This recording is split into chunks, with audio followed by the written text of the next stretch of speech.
Hello, everybody, and welcome back to Scarfy Spurs Talk. And today I'm going to be presenting to you the Premier League reaction show for match week 8. I'm joined by some fantastic guests as we'll be talking about everything that has just happened in the last Premier League match week. And it's good for all of us because all our teams did get the win eventually, which is it means we're going to be talking about.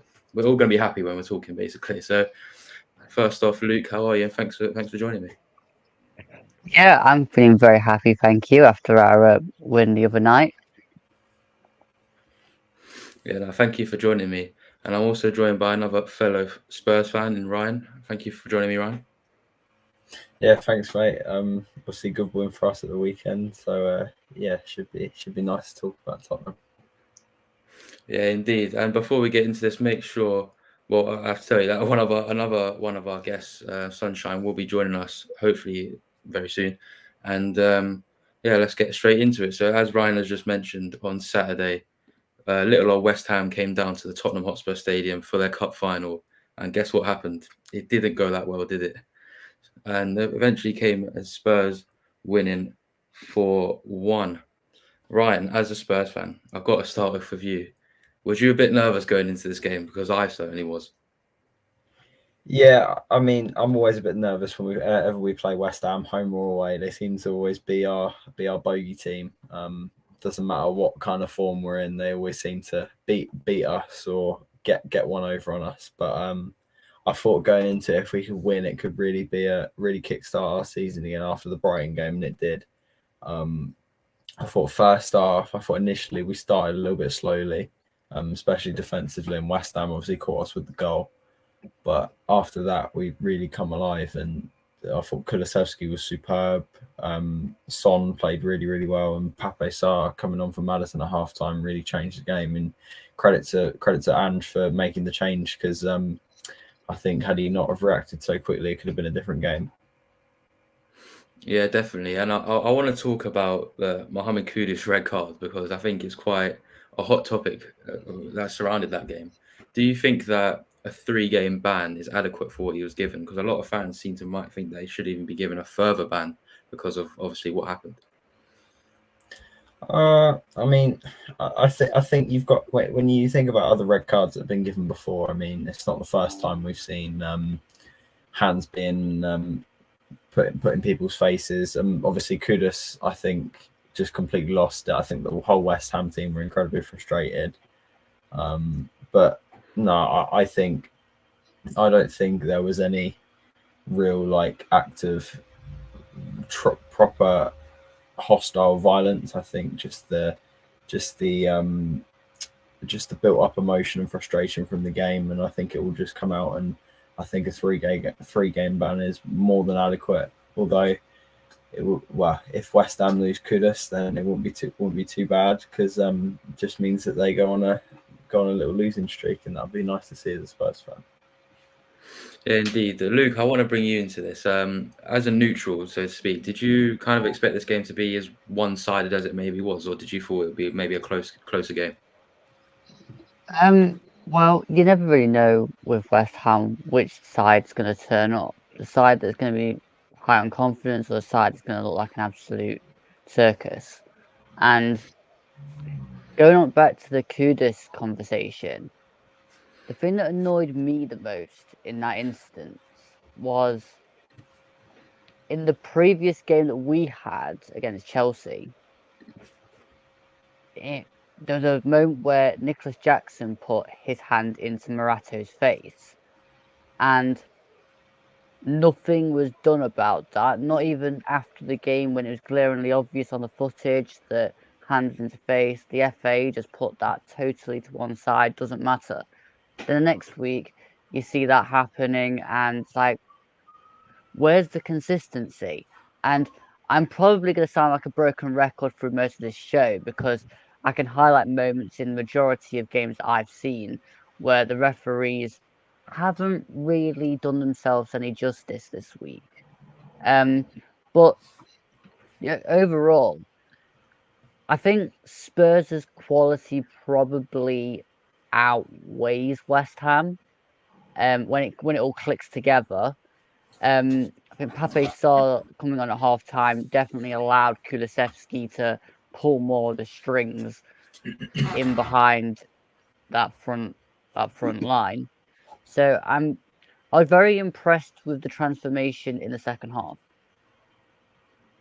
Yeah, that's something you get with Spurs is that for some reason we can't seem to play good over 90 minutes. We have to limit us being very good to 145 minutes. But I want to stay with you because I want to ask you, as a neutral and someone looking into this, would you think Julian Lopetegui's job's maybe a little bit of a risk? I think as you go further into the season, anybody that around, say, the bottom 6 or 7 teams and not really collected many points, their managers are always going to be under pressure. That's generally what happens. I think the only thing I would say is sometimes, and I can speak as a Forest fan, patience is sometimes the best way to go because there's a lot of signings in the West Ham squad in a lot of areas, like John Clare Todibo at the back.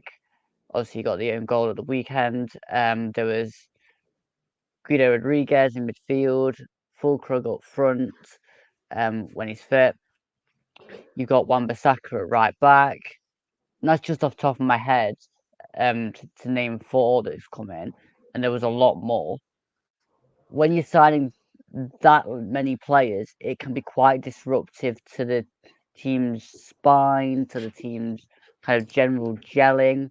And to expect Lopetegui to get that all working within the first 2 months of the season when you've already had 2 international breaks is a little bit unfair. But again, it wouldn't surprise me if by the next international break, some chairmen at these clubs do start pulling the trigger.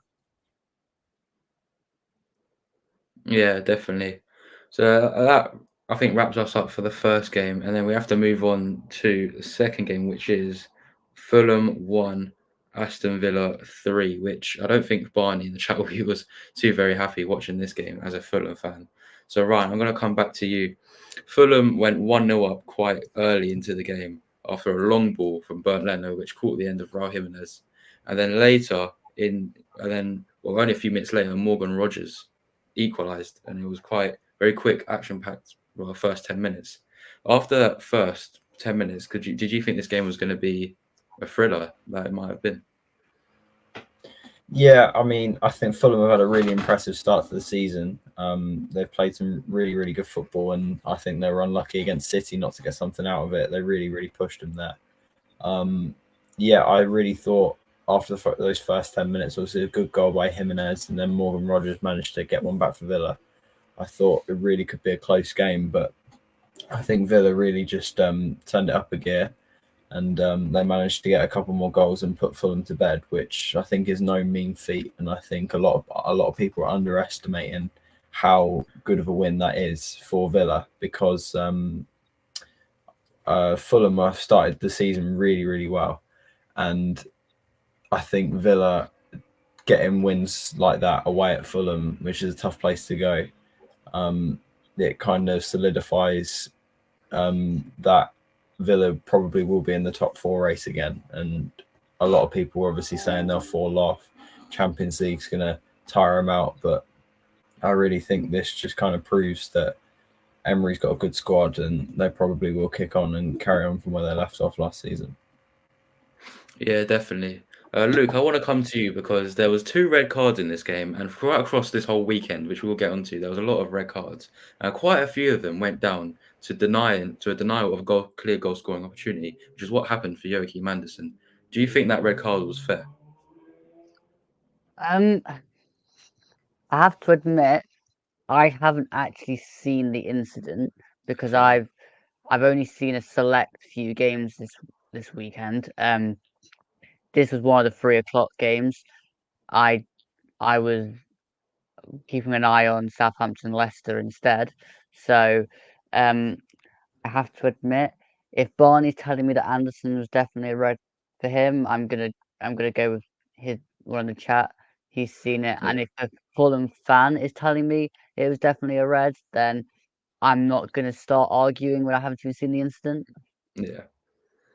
Well, fair enough. But maybe I could ask you something as well. Maybe why don't I? Because throughout the whole course of the season, I mean, Aston Villa they've been very good to start off this season. Is Aston Villa a team that maybe going under the radar a little bit to start the Premier League season? Because not many seem to be talking about them. And how well do you think they can do? I think they've got some very, very talented, useful players, and especially at the top of the field, with obviously John Duran, Morgan Rogers, Leon Bailey, John McGinn. They all click together quite well. I probably forgot about 3 or 4 others there, but my only worry is at the back. If they get a few injuries, can they then keep knitting it together to keep the flow up the field working? But I've been very impressed with Aston Villa because they obviously got in the Champions League, and they're having to manage extra games this season that they didn't the previous year. So time will tell. But yeah, I don't know if they're going under the radar. I just think they're getting the rewards for putting in decent performances and having a top class manager, and are rightfully ahead of other teams that are quite mediocre. Yeah, that's a fair statement, I'd say. So let's move on to another one of the 3 o'clock games, and another game that I was quite surprised that was a 3 o'clock game, because this could definitely be a game that would be shown on maybe a Sky Sports or TNT Sports game, which was Newcastle versus Brighton. Although it didn't turn out to be the most interesting of games. Ryan, I'll come to you. So this game was a game for Spurs where two teams that both beat us when we went away to them faced off, and it ended up in Brighton winning 1-0. Did you, well, play up straight simple, did you see this result coming? I wouldn't say that the result caught me off guard. I would say the score definitely did. I was quite surprised that with the attacking quality that Newcastle have, especially on the counter with Gordon, Barnes, Isak, I was surprised they couldn't get a goal against Brighton's high line. We obviously saw how high they played against Spurs. But no, Brighton defended really well. And obviously the goal Welbeck scored was really, really good. But yeah, I think Newcastle had a really rough start to the season, and the points probably don't suggest that. But their performances haven't been great up to now. Really sloppy in a lot of games, and fortunate to be in the position that they are. But Brighton have started really well with Hertzler. I think a lot of people probably wrote him off and said that they would have had to take some time to adapt, but no, they've done really, really well. And I think when you consider the whole game, it probably was a fair result that Brighton won.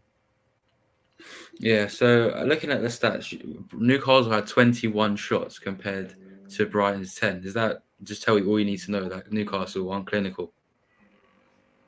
Yeah, exactly. I think, yeah, I mean, they've obviously had some problems. Obviously, Isak only come back from injury for this game, but yeah, I think overall they've just been struggling up front this season. They haven't scored loads of goals, and it's definitely something that they need to work on. Maybe they could bring in some attacking reinforcements in January. Obviously, it's not that far away, but yeah, I would say it's not going the best at the moment for Newcastle, and something's got to change because obviously I think they play Arsenal soon coming up, and there's bound to be more hard games to come, and they really need to start clicking, especially in the attacking thirds, to kind of get their season back on track.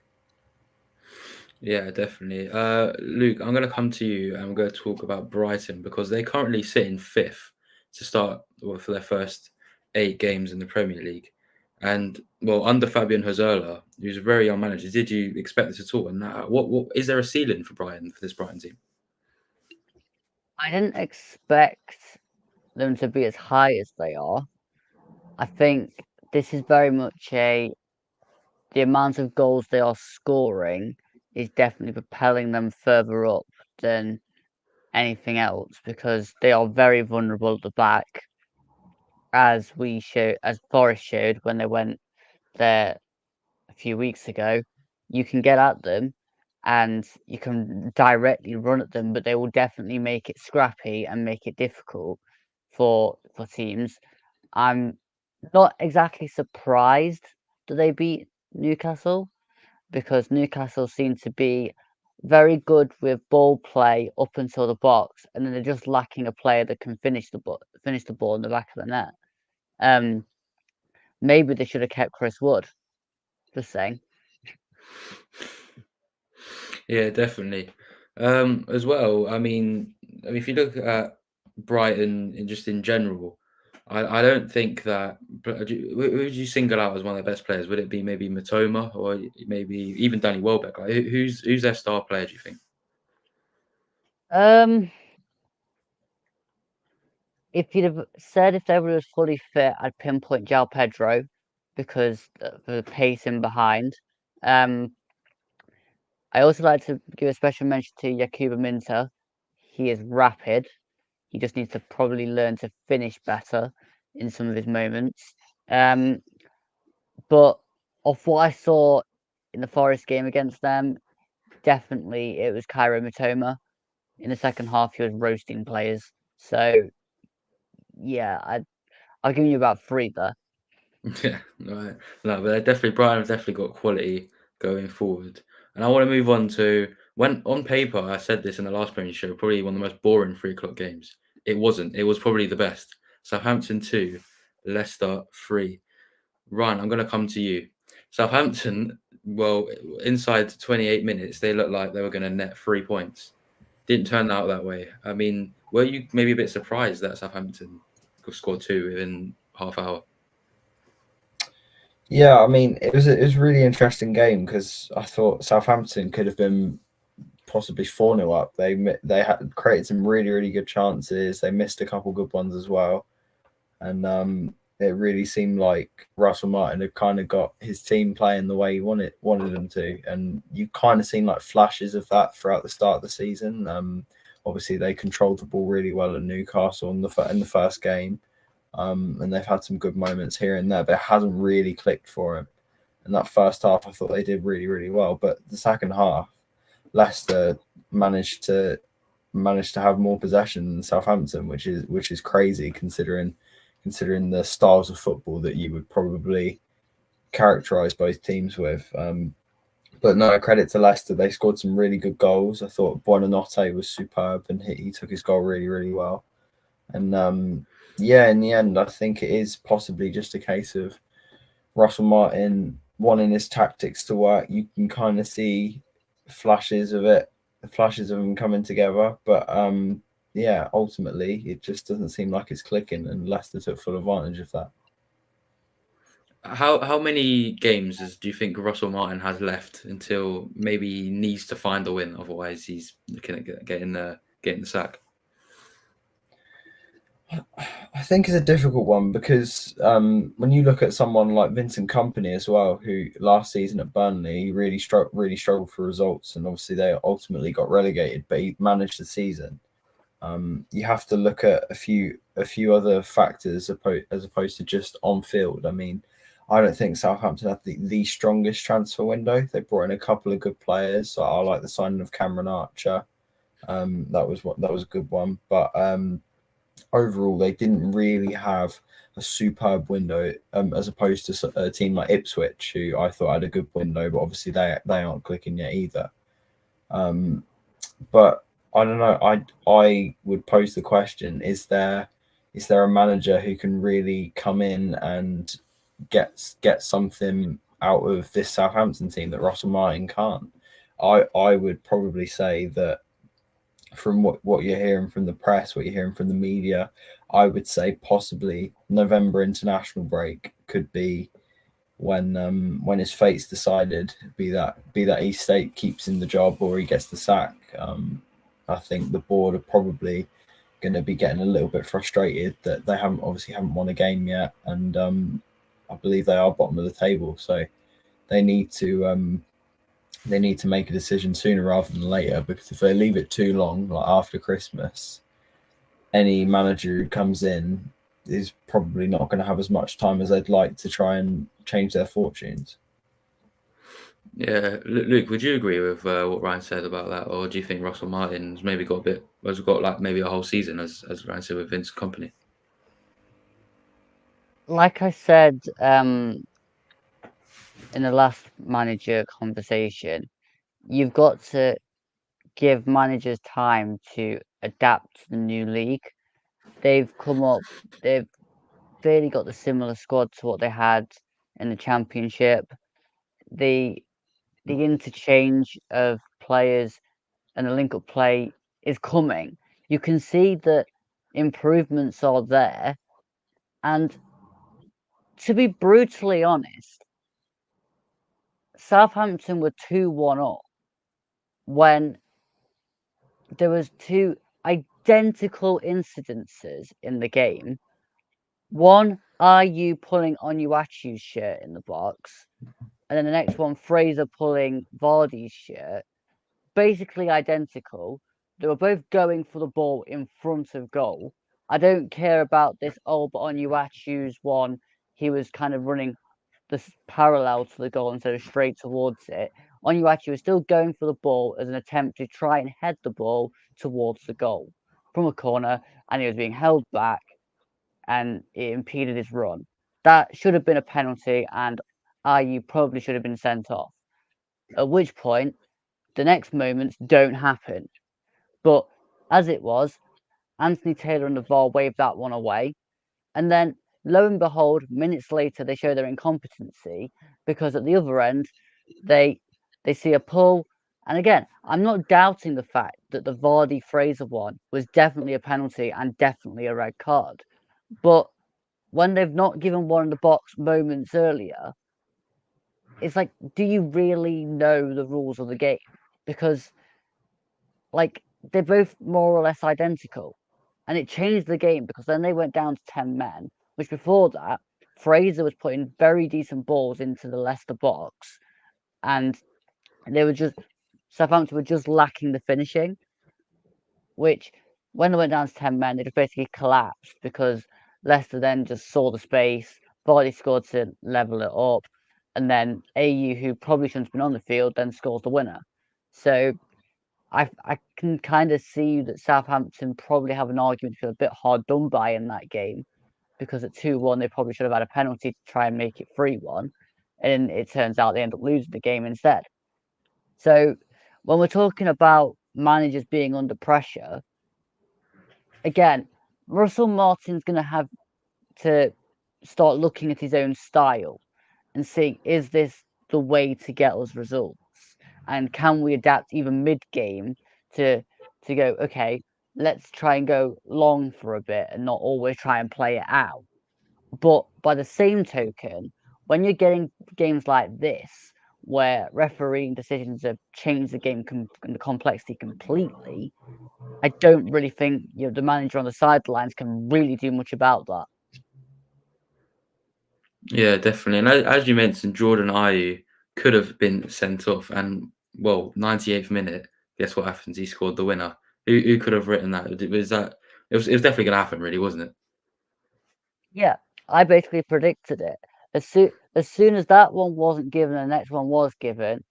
One, I said, well, Leicester are going to go on to win this now, and two, it's predictably probably going to be Jordan Ayew that scores.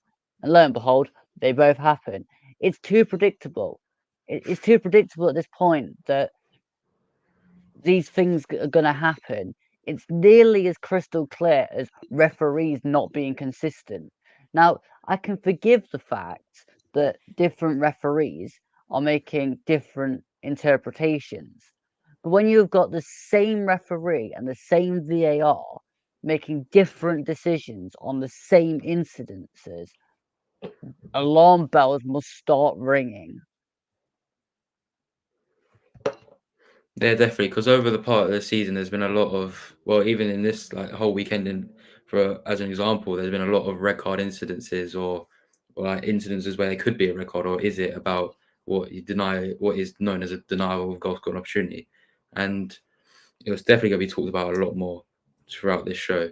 But let's move on to another 3 p.m. game which was Ipswich 0, Everton 2. And Everton are starting to piece together a little bit. We're starting to get better now out of the relegation zone, and they haven't lost for the last 4 games. So Ryan, I'll come to you. Is Everton? I mean, are they doing what Sean Dyche does? Yeah, I mean, I never really backed any of the chat earlier on in the season whereby lots of fans were calling for him to be sacked. I always thought he'd turn it around. I think people forget how good of a manager Sean Dyche is, and the things he done at Burnley, I think he's still more than capable of doing with Everton. And I don't think Everton have actually, from a performance perspective, started the season very, very poorly at all. I think there were signs in some of their opening games. Obviously, the Bournemouth game, a lot of people are going to point to as one which they bottled, one that they threw away. But obviously, when they were 2-0 up, I thought they were cruising and they were doing really, really well. And they've obviously scored some nice goals. And yeah, they're obviously coming up against an Ipswich team, which on paper they probably should be beaten. They're far more experienced, and I think they did outclass them on Saturday. Obviously, scoring the 2 goals, Michael Keane's goal, which a lot of people are talking about, is a great, great finish. Yeah, I think Everton will be far clear of the relegation zone, I think, and if they carry on their form at the moment, which is pretty good, I can see them possibly pushing into the lower mid-table, possibly mid-table areas. Yeah, Luke, would you agree with what Ryan said, or do you think Everton maybe still need to watch their backs, that they maybe still get drifted into that relegation battle again? The one thing I'd say about Everton is their form increasing has coincided with getting players back from injury. Like they slipped a lot when they had to fit like James Garner in at right back, and they were shoehorning players in all over the place just to form a squad of players. Now it's all well and good going, yeah, well you're gonna be wanting your full complement team there most of the time. Yeah, you are. But if they lose players again, you've seen how fragile and how kind of limited numbers Everton are working with. They couldn't formulate a bench for some of the games this season, and it was only the first 2 months of the season. So my only concern is how will they cope with further injuries down the line? But I don't think Everton are going to be in trouble anyway, because Sean Dyche is very equipped at keeping teams up. They've got far too much quality in that squad as it is. I mean, they've just got in Oral Mangala. Like, he's an absolute baller, and Forest fans were actually quite upset that we had to let him go to Leon. But at the end of the day, they've got quality there. They just don't. They don't have the squad depth that backs that up. Yeah, definitely. And would you say that maybe on the flip side is Ipswich Town? Are they? Do you think they might be destined for the relegation zone, or are they probably best equipped to out of all 3 relegated teams to maybe stay? And that's even without Leicester. No, I don't think they're going to go down. Or I don't think they're destined to go down. I think they've got a very good young talented squad which is slowly gelling together. They've still also kept the majority of players that they came up with, and it's good to see a team keep a spine together and then add the best of the championship into that, let's say. My only concern again is will they collate enough points to stay up? But if anybody can generate a decent decent season for them, it's Kieran McKenna, because he's done it twice already. League One into Championship into Premier League. So all he's got to do now is mastermind the staying up, and then just keep adding to that, like what we did when we came up, because we had a similar thing when we came up of not having had the parachute payments and increase in money and all that for quite a long time, and then we came in, spent a lot of money, annoyed everybody to death with how much money we spent, and then have not gone away since. So I can see Ipswich doing the same sort of thing. The question is there 3 worse teams in the Premier League than Ipswich? I currently don't know. Yeah, no, I mean, I think it would definitely be interesting to see which teams do eventually go down, because I think there's probably about 4 or 5 you could probably even Wolves. I mean, we won't even talk about Wolves until their match, but I mean, even them would be a bit of a shock. But let's move on to the last 3 p.m. game, which I believe to be Man United 2, Brentford 1. Ryan, lo and behold, Brentford didn't score within 1 minute. Were you a bit shocked? Yeah. Obviously, they've scored plenty of opening minute goals. Obviously, they scored one against Spurs a couple of weeks ago. But I think this was a game which I think a lot of people, probably based on the current reputation of United and their current form, they probably did expect Brentford to get something out of it or to win. I personally see it with regards to Ten Hag as probably just delaying the inevitable. I can't see him lasting the rest of the season. I do think that as good as it is to pick up points and beat Brentford at home, I think when you are Man United, the size of the club and the quality of the squad and the players they do have, that should be a given beating Brentford at home. So I don't think it's really going to be a turning point where, because they've beat Brentford, he's safe in his job. So I would still say that Ten Hag's under pressure. But yeah, Brentford, unlucky not to get something out of the game. But no, I think if you were to say to them before the start of the season, you're gonna lose away at Man United, I don't think they'd have been particularly upset about it. It's obviously a difficult game for them, despite United's form, and I'm sure it won't massively impact their season. If Erik ten Hag was to be sacked, who would you maybe pinpoint as Man United's top target they should get in? Well, I think had Brentford have got something out of the game or won, I think a lot of people would have pointed to Thomas Frank. He's obviously been a name that a lot of people have thrown about.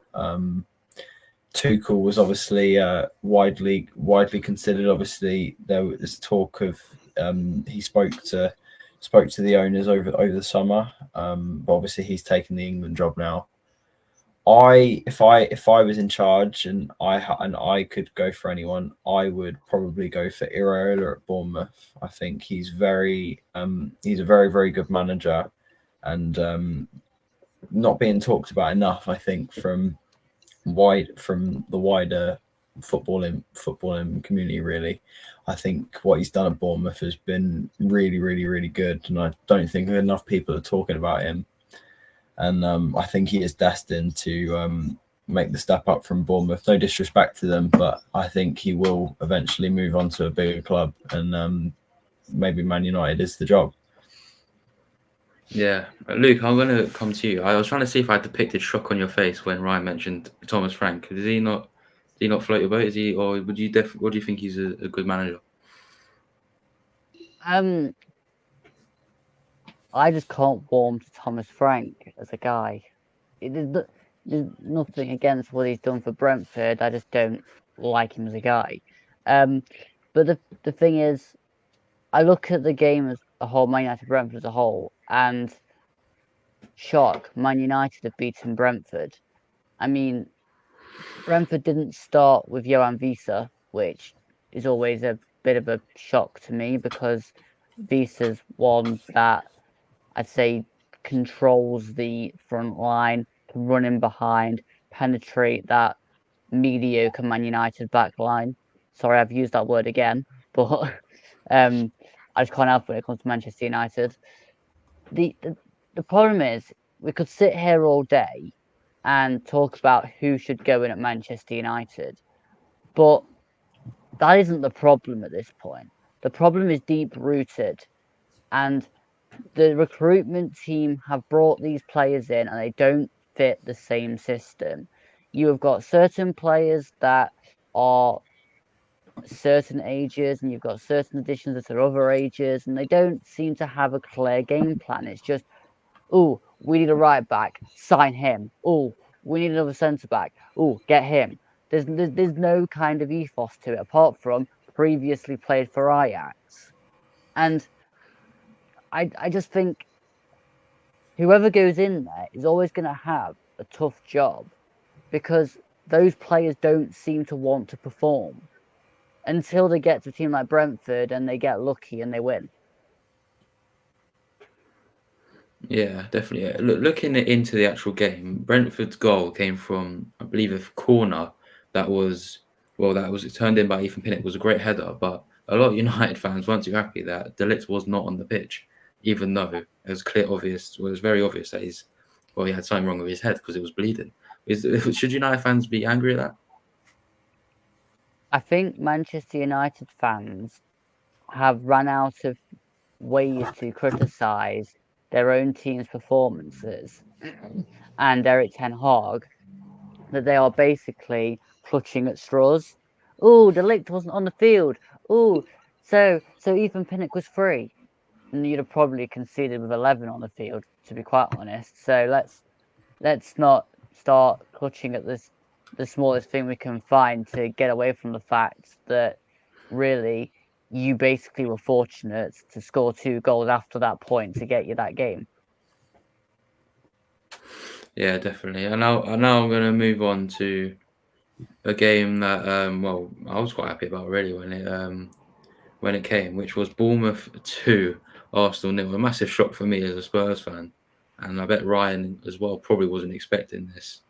So I mean, Ryan, 12:30 kickoff was pretty good for us. I mean, the 5:30 one, I mean, it was a pretty good day, wasn't it?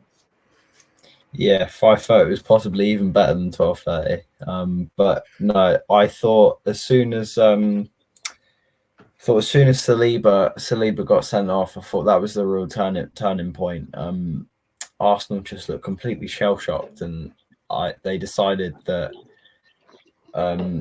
unlike the City game where obviously Trossard got sent off, but they were obviously winning the game 2-1 and they decided to sit back. They just seemed at 0-0. They seemed to be happy to hold on to a draw away at Bournemouth, which I think if you are going for the Premier League title, you've got to have a bit more bravery about you, and a bit more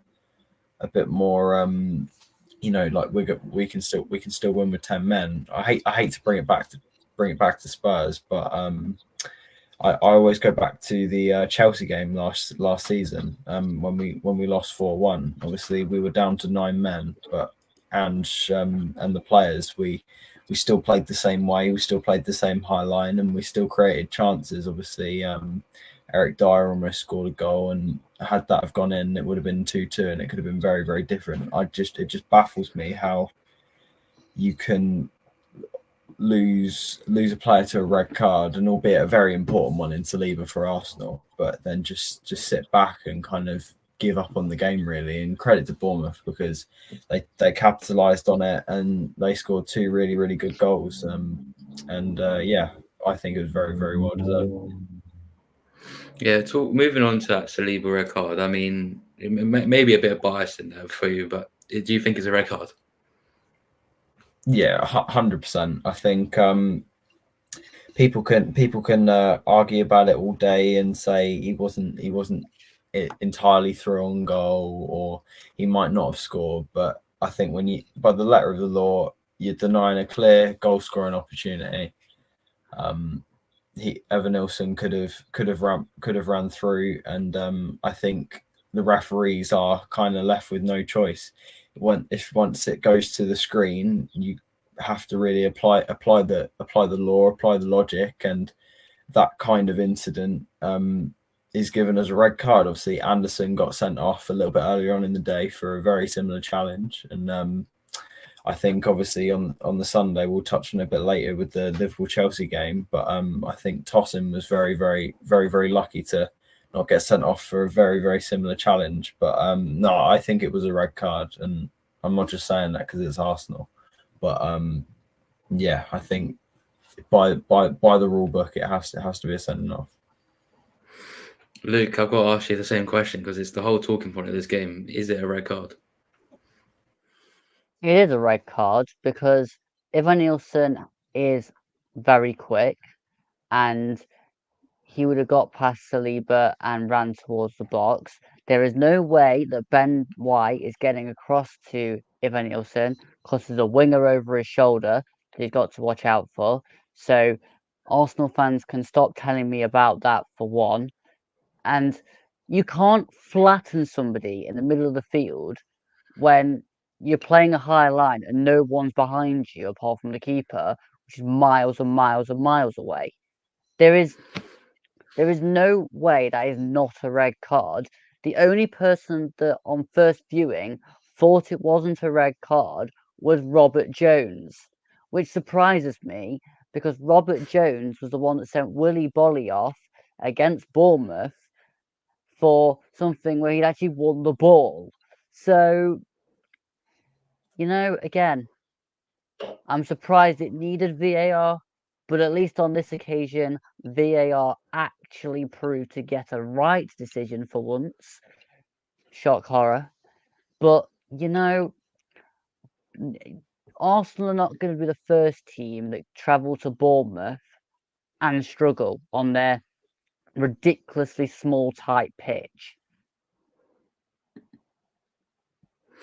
Yeah, so I want to also talk about, well, it was with Arsenal, really. I mean, I don't really get to criticise Arsenal that much anymore, but I can criticise them because after the red card, I mean, even before the red card, they were away at Bournemouth and they were playing it's technicalities of how you want to see it. Is how I see it is 4 centre backs and 3 holding midfielders.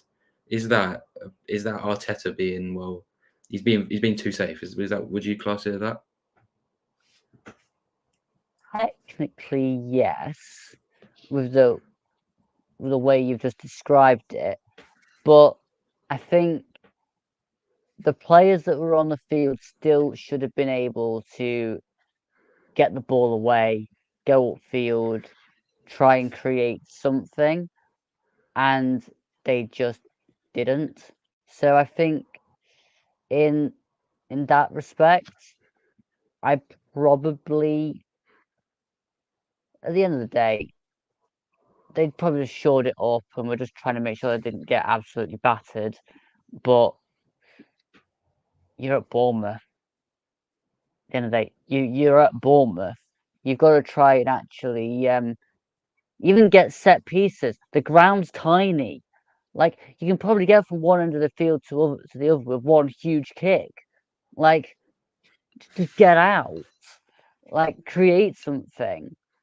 Because they lost a defender. They didn't lose one of the creative players upfield. Yeah, Ryan, I also want to talk to you about this because I mean, as Spurs fans, obviously, we're born into hating Arsenal. But even as a neutral, when you watch them, I don't know if you would describe it as 4 centre backs and 3 holding midfielders, is what I've used to describe it. It's not very enjoyable to watch, is it?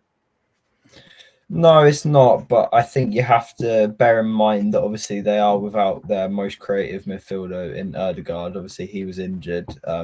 There was obviously no Saka as well, which I think hindered them. And by having no Saka, it meant that Trossard had to play in a slightly unfavourable position. Obviously, we've seen him be deployed in midfield as well. However, as you can make up all these injury excuses for them, the players they have deployed aren't useless going forward. I mean, Ben White chipped in with a few assists last season and a couple of goals. Declan Rice, we've seen, is probably as good, if not better, as more of a box-to-box midfielder as he is a holding midfielder.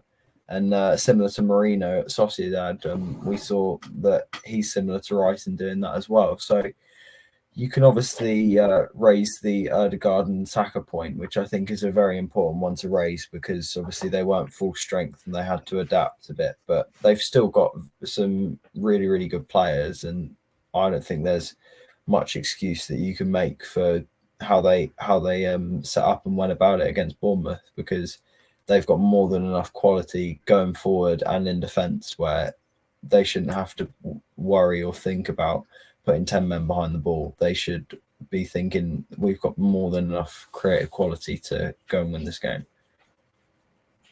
Yeah, that's definitely how I would see it. So I'm going to move on to Sunday, which was quite an interesting day, especially in this first game. Wolves 1, Man City 2. Now I'm gonna go over to Luke for this one. In the 95th minute, I know we're jumping a lot further into the game, but it's a massive talking point in this game. John Stones scored a header in the 95th minute. Bernardo Silva was deemed to be disrupting or blocking the view of Wolves goalkeeper Jose Sarr. VAR overturned the decision and said it shouldn't have been because he was offside, because Bernardo Silva was offside. Then the referee went to the monitor and overturned VAR's decision. Did they get the right decision, do you think, in the end? No, I think Bernardo Silva was offside, and that should have been disallowed. But at the end of the day, it's what I expected. At this point, we know the referees probably like Man City. There you go, I've said it. I don't even think Bernardo Silva was deemed offside is because he's nudged him, the goalkeeper, and then he's kind of moved away from him. I mean, I think it went down as well. I mean, just like obstructing the goalkeeper. I don't actually know, but so you're confident that it should have been disallowed? Yeah. Ryan, what do you think? Should it have been disallowed? I personally think it should have stood. I think the referee made the right decision in the end. You can obviously look at it by the law again and say, player offside obstructing the goalkeeper. But I think if you look at it in the circumstances of what actually happened, there is no way for me that Jose Sarr could be obstructed by Bernardo Silva. Bernardo Silva is a really, really small player. He's very, very short. And there is no way that his eye line has been blocked or in any way disrupted by the ball that's coming in. And even if that was the case, I don't think Bernardo Silva has interrupted with the play for long enough leading up to the goal. I think he's backed away, and Jose Sarr has got more than enough time to react and be prepared for the header. Obviously, he probably wouldn't save it from that range. I don't think any goalie would. It was obviously a great header from John Stones, but I just think it was the right decision. People will obviously say, City this, City that. City have got away with it, but I really can't see. I can obviously see the argument when you look at it by the law and probably some past decisions that have been made, but no, I think the right decision was made, and I was actually really surprised that they did make that decision, because obviously 9 times out of 10, if the referee goes to the screen, he's probably going to change his decision to what was on the on-field. But it was a bit of a breath of fresh air, really, to see him stick with it, which I thought was really good to see. But yeah, I think the goal should have stood, and I think the ref made the right choice. Yeah, and welcome on to Sky. I mean, how are you? Good. I'm really sorry. My work meeting went so long, but I'm happy to be here. Excited to talk with you all, and yeah, I'm excited to just talk some football. Sorry. Well, while you're here, we might as well jump straight into it. John Stones scored a 95th minute goal against Wolves. Should it have stood? For the Man City game? Yeah. Yeah, I mean, I think John Stones, just stepping up in ways for Man City that they need him to, with, the injuries that they have. For me as a United fan, of course, it's sickening to see them continue to find a way to win, but you just have to give credit to, their players and the mentality that they have to get the W, despite, what they have going on off the pitch, in my opinion. So. Yeah, fair enough. So I want to go around to all of you and ask this question, because, I mean, Wolves have now lost the last 5 games in a row. It's not looking good for them. So, Sky, I'll stay with you. Is Gary O'Neill Wolves manager? Is he looking at getting sacked soon, or how long has he got? He might. I was looking at the table last night, and I was kind of shocked to see that they were below the relegation line. I had no idea. along with Crystal Palace, and I think it'd be something to look at. If I was a Wolves fan, I'd be thinking and questioning, whether Gary O'Neill was the guy to lead you forward, the rest of the season or even next season. I mean, he hasn't been perfect for him there. I mean, Wolves have had injuries as well. Of course, they've had people leave too. So, I mean, I want my manager gone. So honestly, if you want, it just depends on what you expect. And I think Wolves could do better, so that's my thoughts on that. Yeah, definitely. Luke, what do you think about Gary O'Neill? How much time has he got? I think he's got the next 3 games. I think he has to win at least 2 of the next 3 games to be in anywhere near a chance of staying in that job. If he gets to the end to that next international break and he's not won a game, that then takes you up to not winning 9 games. Then that's like damning at that point, and really then you've got to start looking at probably changing it. The only points they've actually got, by the way, and I'll say it before somebody else does, is the point they got away to us. Yeah, well, had to be said. And then Ryan, same question. I mean, as Luke said, he thinks they need to win 2 out of their next 3 games. The next 3 games are Brighton, Crystal Palace, and Southampton. Do you think they can get 2 wins though? Yeah, I definitely think so. I mean, I think you obviously have to bear in mind Wolves have had a really, really difficult start to the season. They've definitely not had favourable fixtures.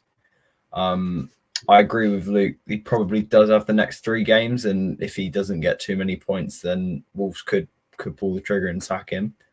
But I think I would probably back Wolves to get some good points out of their next few games. I don't think they've played terribly in these games, and they've been very, very unlucky with VAR decisions. Obviously, the one of the weekend they'll obviously feel quite hard done by. But yeah, I think they've got more than enough quality. Like you say, Palace at home, that's a really, really big game for both teams. They could possibly win that, and I think whoever loses that, I think either one of their managers could be gone, because obviously Palace could possibly sack Glasner. Glasner's under a lot of pressure as well.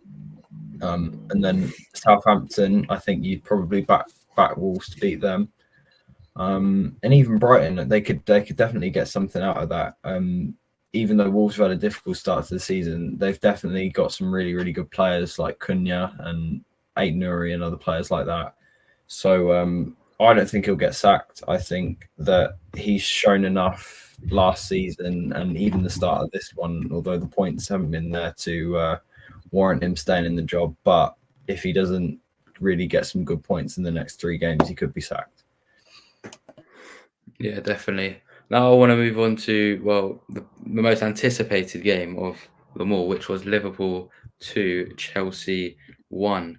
And 6 minutes in, there was a bit of an incident. Tosin Adarabioyo getting booked for what Arsenal fans would claim is a Saliba challenge, and he didn't get a red card. So Ryan, I know you touched on this earlier. You don't think it, or do you think Tosin should have been sent off?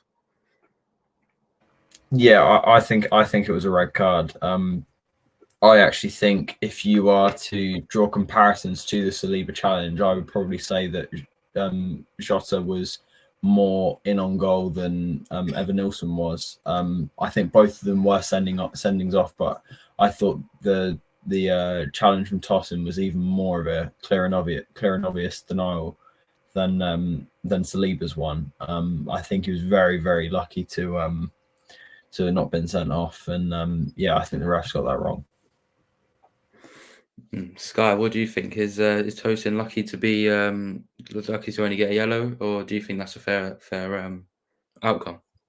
Yeah, I think it's yellow. I think he was lucky. For me, I always try to go into these decisions as unbiased as possible, right? Thinking if it was my club, would I be upset? Because I think a lot of times we can get a little bit biased when it comes to our club. And I'm thinking if that happened to somebody on my team, I would be fuming, right? I'd want that red card. And so I can kind of see why Arsenal fans would be a little bit upset with that decision. it's unfortunate that the refs can't get things consistent. I think if we could see the consistency, then we would be a little bit more like lenient when some things like this happen. But because each game is so different, it's just awful how anything could be a red or anything could be a yellow, you know? But for me, I agree. I think it was a red. So yeah. Yeah. Luke, where do you stand? Is that a red? Or because I think people were saying that Levy Cole was very close to it. So I don't know what people are saying about it. Arsenal fans are talking all about it. What do you think? That's the only argument. Is Levi Colwill close enough to Tosin to counteract that? But again, I actually think at this point, the actual instances that keep getting highlighted really are immaterial. There's just a lack of consistency, or at this point, even a lack of refereeing understanding of what's interpreted as what. Like, it's all down to interpretation anyway, and there's been an overcomplication with the addition of VAR that I think referees have now actually forgotten how to referee. They're too reliant on the guy in their ear, hundreds of miles away in some cases. And if one's a red, the other one's a red. If one's a yellow, the other's a yellow. There's got to be some kind of consistency there. Mm-hmm. Yeah, definitely. Luke, I'll stay with you because in the 29th minute, Mohamed Salah netted a penalty. And the penalty incident was, I believe, Levi Colwill going into, I can't remember who it was, but I think he made a bit of a nice challenge. Is that a penalty? That one's a penalty. Is the other one a penalty? The Robert Sanchez incident? Depends which way you look at it. Because from one angle it looks like a clear penalty, from another angle it looks like it's not at all.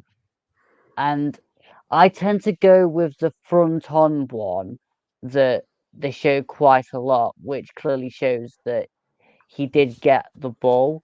And I also go back to David Raya in the first season when Forest came up, where that wasn't given. And if we're talking about consistency, then again, at least that's a little bit more in line with what happened there. We were all enraged. We thought that should have probably been given as well, but there we go. That one wasn't a penalty, so I think they got that one right. Those two they got right. So if they got one that yellow card, red card one wrong, at least they've matched it with them two that they got right. Yeah, Sky, what do you think? Do you think they got the two penalty instances right? That one of them, the first one was a penalty and the second one wasn't? Yeah, I think so. I would agree with that. Again, I think it is that, like you were saying, it's the angles that make things different. But I think that's where VAR is supposed to help, right? Make you get the right decision is when you have to look at it from a different side or a different angle.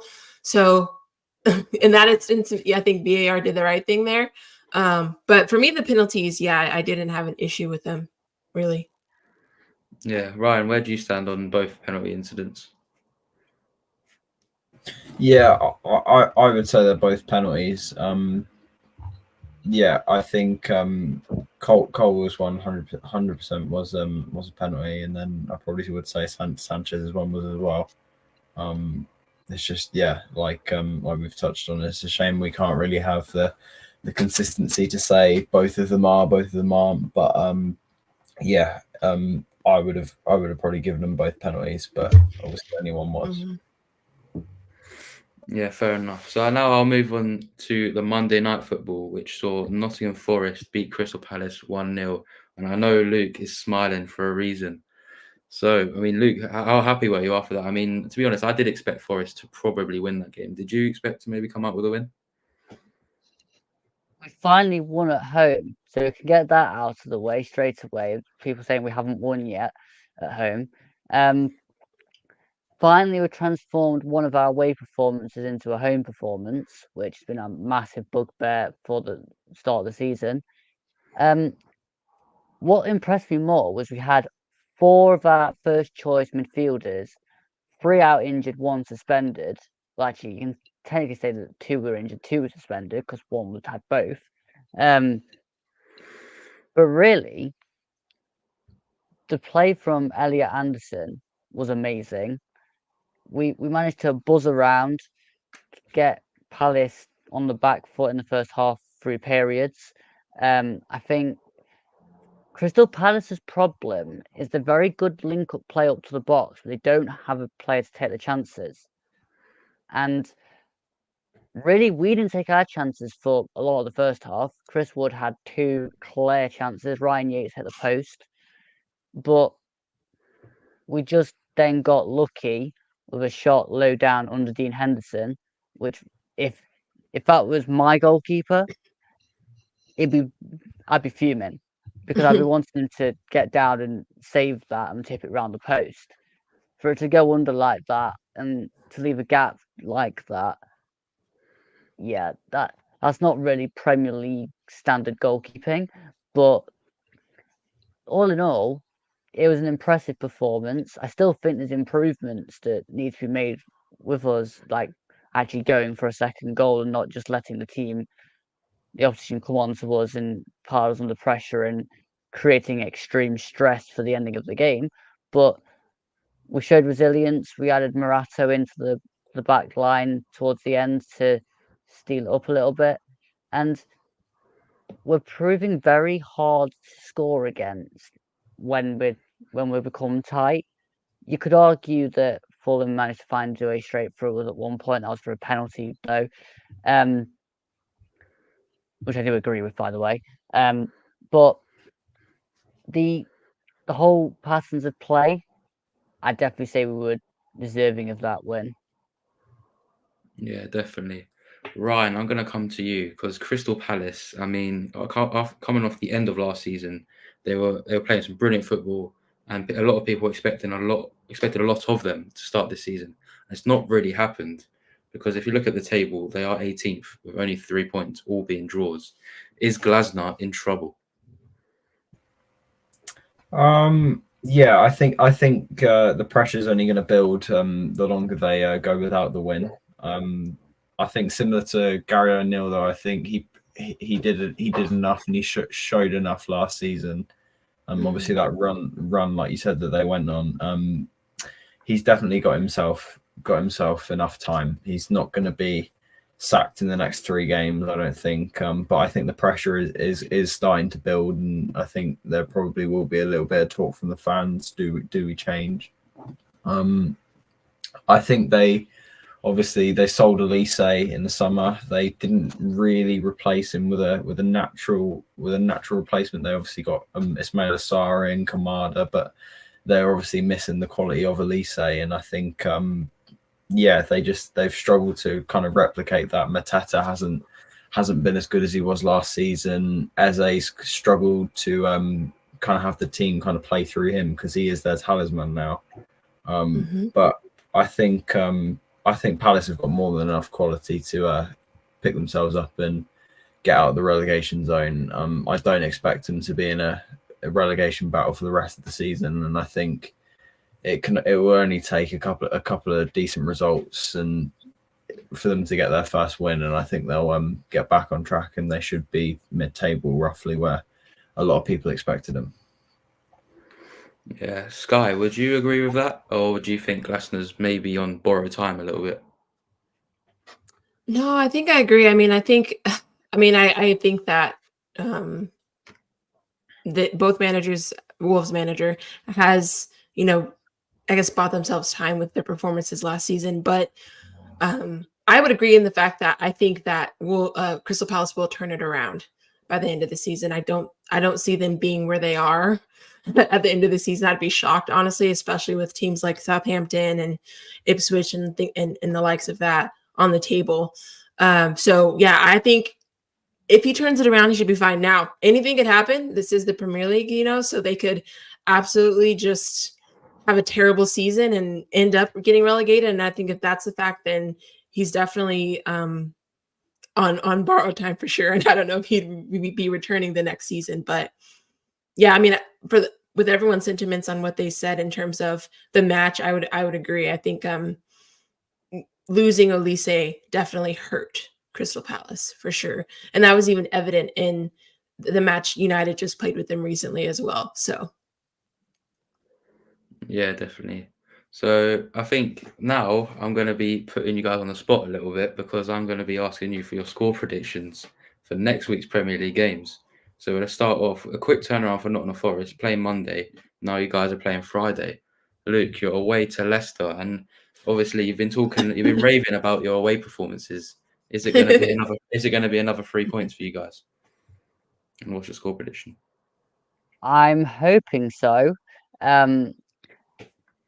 Whether we can put two performances together back to back in a week is anybody's guess. It's Forest. We're very, very unpredictable. But if you want an actual score prediction, I'm going to have to go for 2-0 Forest. Ryan, where do you stand? Do you think 2-0 Forest, or do you think even Leicester can maybe get a result? I wouldn't surprise me if Leicester could get something out of the game. Obviously, they're at home. They could spring a surprise, and obviously off the back of their win at Southampton, they're obviously going to have a bit of momentum. I would probably go 1-1. I think they'll both set up in a similar way that will kind of counter each other, and yeah, it wouldn't surprise me if either team could probably nick the win, but if I had to choose, it'd probably be 1-1. Sky, where do you stand on the Friday night football? yeah, I agree with what everyone's saying. I think Forest should win, but I wouldn't be surprised if they drew. But just with the way the season's kind of gone on for each team, I think I'm gonna go 2-1 for Forest on this one. But I could see a draw for sure. Okay, so thank you. And then we'll be moving on. Sky, I'll stick with you because the first of the 3 p.m. games is Aston Villa Bournemouth, both coming off good wins for both of them against tough opponents. I mean, where do you see this? Is it going to be a good game? Yeah, I think this is going to be fun. I'm hoping it is. But I'm going to go 3-2 here for Villa. 3-2 Villa. Ryan, what would you say? Do you think it'll be 3-2 as well, or where do you stand? Yeah, I agree. I think this could be one of the best games of the weekend. I think this would be a really, really exciting one. I really think that Bournemouth are going to give Villa a good game, and I'm going to go 2-2. I think there'll be goals, and I think I can't split them, so I'm going to go 2-2. Fair enough. Luke, what do you think? Is it going to be a very tight game, or can you see maybe one team even dominating the other? I'm going to also go for 2-2, but it wouldn't surprise me if Villa did win 3-2, John Duran late goal, because we all know how that goes. I think I did that last time I did predictions here too. But yeah, 2-2, but it wouldn't surprise me with 3-2. Okay, Luke, I'll stick with you. Brentford v Ipswich. Is it going to be... Are Brentford going to go 1-0 up as well? That's my first prediction for you. And then the second one, what's your score prediction? Yeah, Brentford will go 1-0 up, but Ipswich will win 2-1. Wow, interesting. Sky, where do you stand? Do you think maybe Ipswich could get... That would be a bit of a shock result, I think. Would you maybe... It would. What do you think about it? I would love that, but I think I'm going actually 2-0 for Brentford on this one. 2-0 Brentford. Okay. Ryan, where do you think Brentford... Well, we've got one for Ipswich and we got one for Brentford. Maybe a draw, or what do you think? Again, I agree. I think this is possibly a game where Ipswich could get their first win. I think at the moment I'm probably going to go 2-1 Brentford. I just think Brentford have probably got a little bit too much for Ipswich. Okay. And now we'll be moving on to another 3 p.m. kickoff, Brighton v Wolves. We have discussed about this being probably a must-win for Wolves, or they got to win games eventually. Sky, is this going to be a game where they win, or is it going to be a Brighton win? You know, the thing with both these teams, but Brighton especially, is it's just the lack of consistency. One week they play superb, and then the next week it's like you don't even know what you saw the previous week before that. So I actually think I might go a draw here. I might go 2-2 on this one. I was thinking 1-1, I'm gonna switch to 1-1. I'm thinking a draw on this one. Okay, Luke, where do you think? Is it going to be a draw? I mean, on paper, to me, I think Brighton would probably win about 2-0, but where would you go? I'm swaying towards a 2-1 Wolves win, just for the Brighton back line and how open they are.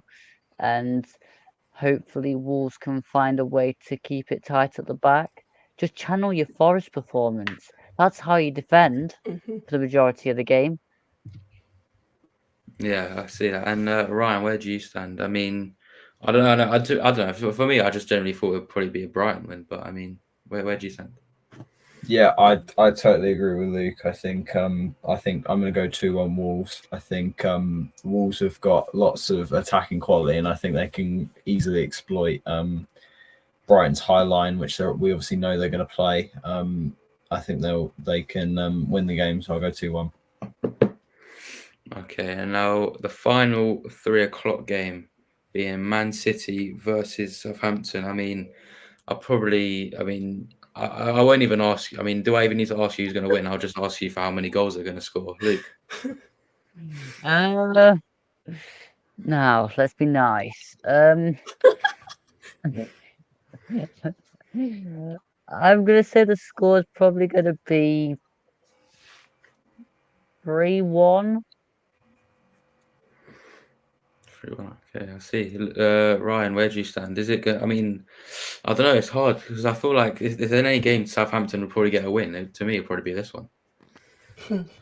Yeah, I wouldn't surprise me if Southampton score first. Obviously, Ipswich managed to get a goal at Man City. But no, I'm going to go with a batter. I'm going to say 6-1 City. 6.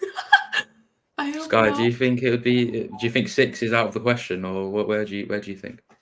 No, I was actually going to go 3-1 too. I think Southampton will score because City's just known to concede like stupidly very quickly. And whenever a team does that, I automatically know they're going to lose. If you ever score on City that early, it's an automatic loss. But yeah, I'm going to go 3-1. I don't think City's going to score that much. I hope not, but You never know. you never know. And at 5:30 on the Saturday, Everton versus Fulham.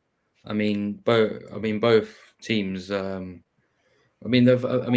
teams for Fulham especially. They've had a good start to the season, and Everton's starting to pick it up a little bit. Sky, I'll stick with you. Is this? Can you see? What do you see here? This one's a tough one because it could go either way. Everton did start very poorly, but they definitely been on form. But I'm feeling a draw here. I'm gonna go 2-2. I think. Ryan, what do you think?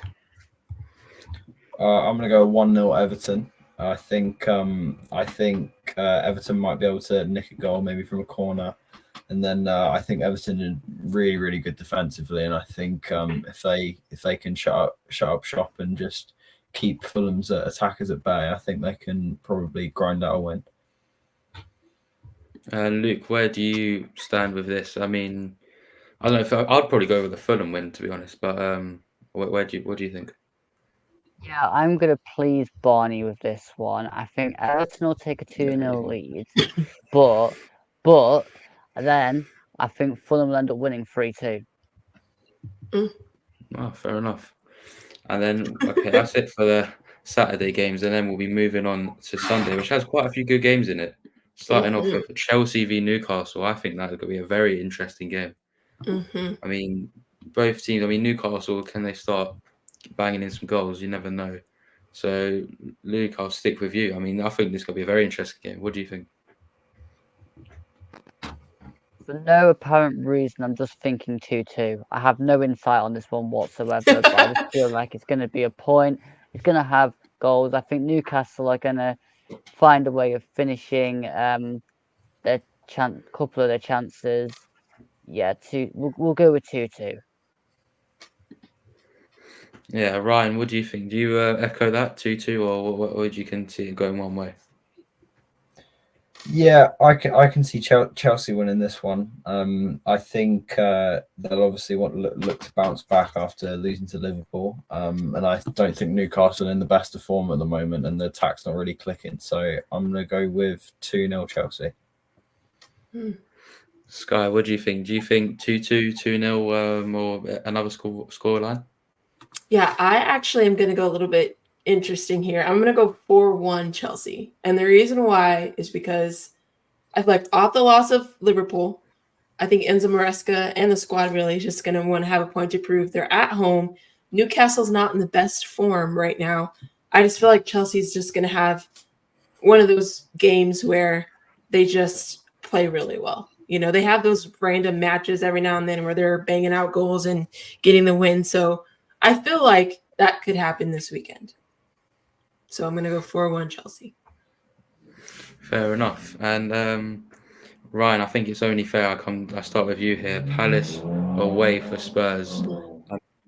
You know, when Palace are on poor form, there's only one team that can help them get a win. Surely that's Spurs, right?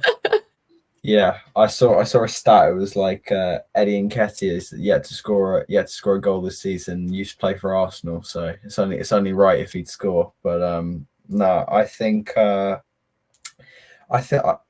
like to think, despite the Brighton loss, I'd like to think that we're slowly moving away from these Spursy tags and these whole stereotypes of we'll lose this game or we can't possibly beat Palace.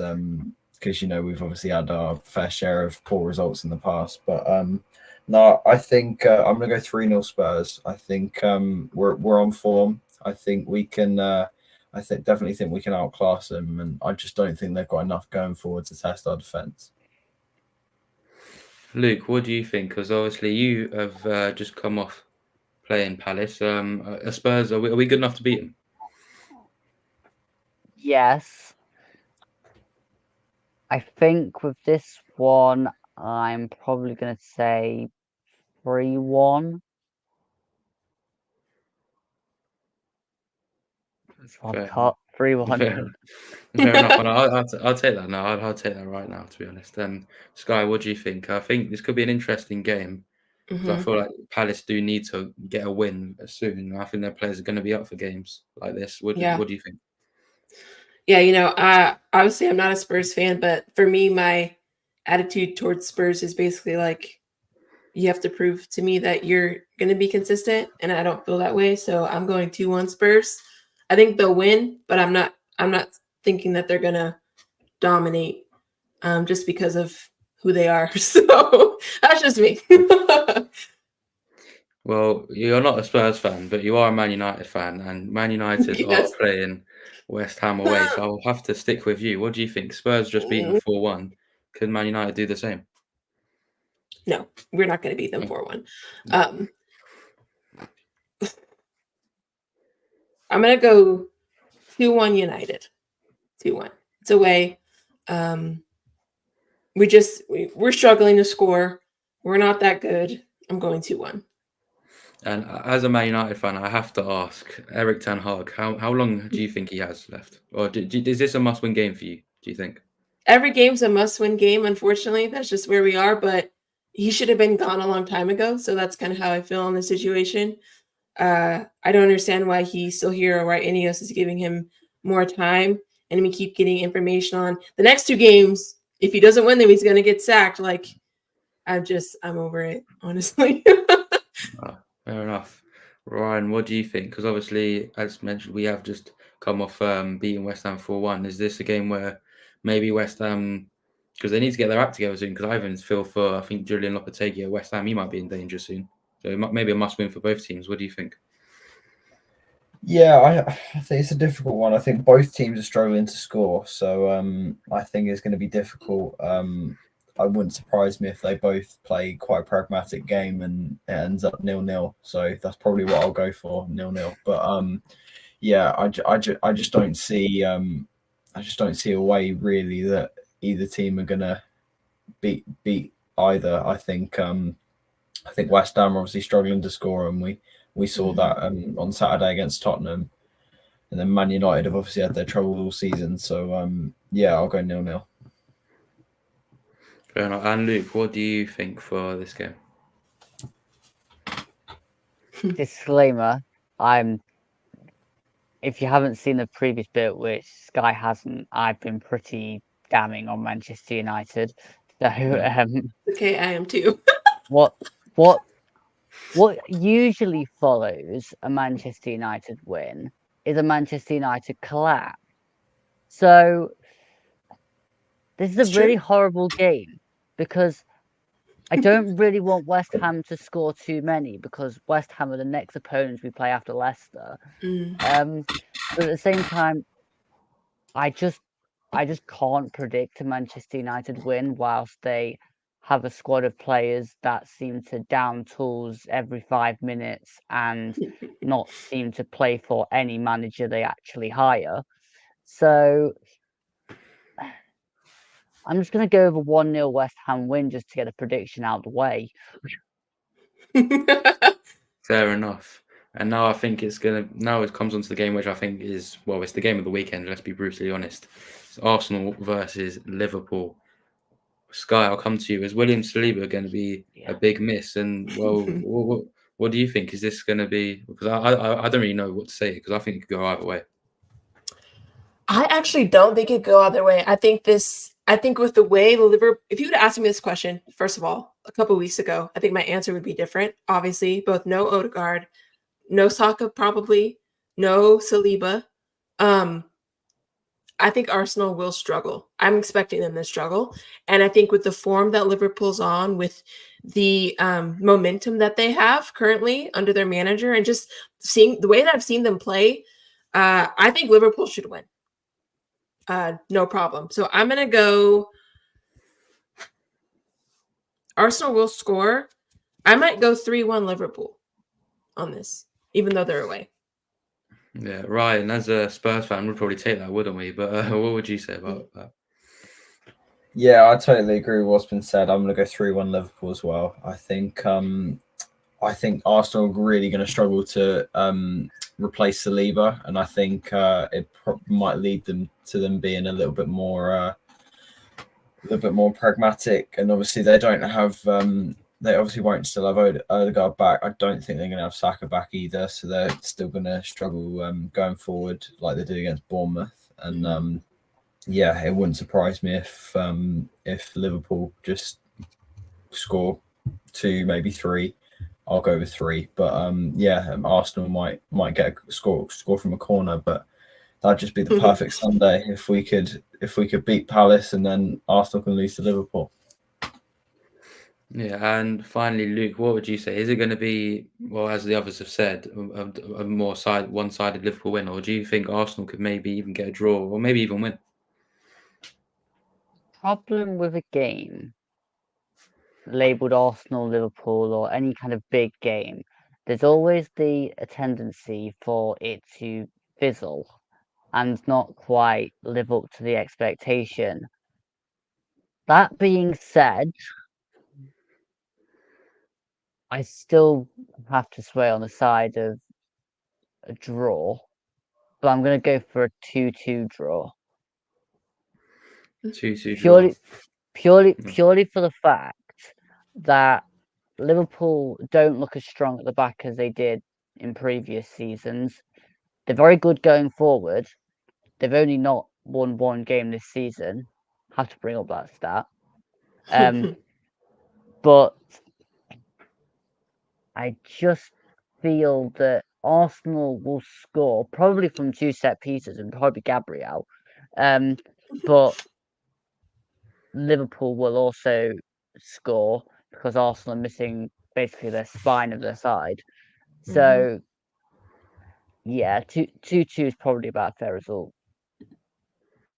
Okay, thank you. And that that does indeed wrap us up for this week's Premier League show. So, Luke, I mean, to everyone watching, where can they find you on your social medias? And thank you for joining. Yeah, thanks for having me again.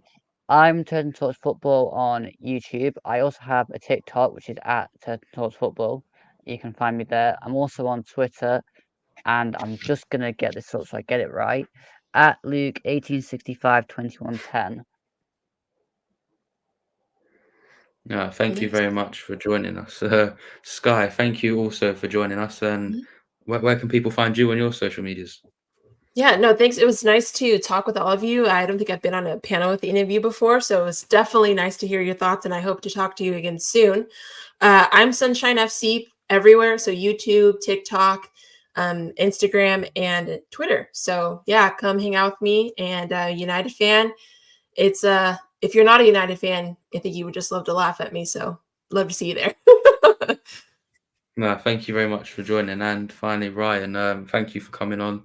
And where can people find you across any of your social media platforms? Yeah, thanks for having me. I'm mainly just on Twitter. I like to get involved with the debates among multiple fan bases, particularly Spurs, whether that being a good or bad way. But yeah, just mainly Twitter at RyanWTHFC. Thank you all for joining, and thank you as well, everyone in the chat, for coming in the chat as well, and just talking and hearing us talk about football. So I guess see you the next one, and make sure you're following our founder Harry Scarf on X, and as well as our page Scarfy Spurs Talk. So thank you very much.